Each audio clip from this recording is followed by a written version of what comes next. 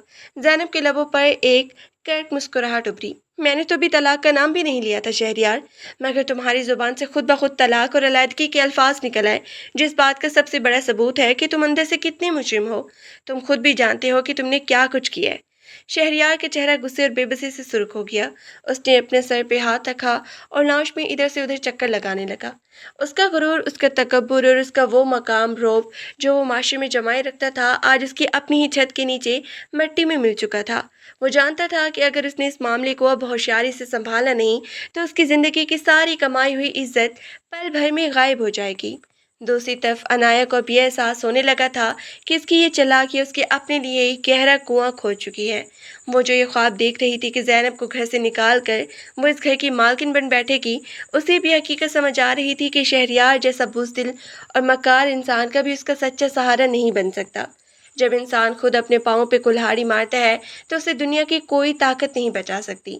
بلکہ اس خالہ نے زینب کے کندھے پر محبت سے ہاتھ رکھا اور دھیمی آواز میں بولی، بیٹی، جو فیصلہ تم کرو گی میں اور یہ پورا محلہ تمہارے ساتھ کھڑا ہوگا۔ عزت سے بڑھ کر دنیا میں کوئی چیز نہیں ہوتی، اور جو شخص تمہاری عزت کا پاس نہ رکھ سکا اسے اپنی زندگی میں جگہ دینا اپنی ہی روح کو روز قتل کرنے کے مترادف ہے۔ زینب نے سر ہلا کر خالہ کی بات کی تائید کی تھی۔ اس نے ایک نظر اپنے گھر کے اس کونے کو دیکھا جہاں اس نے اپنی زندگی کے بہترین سال ہنسی خوشی گزارے تھے۔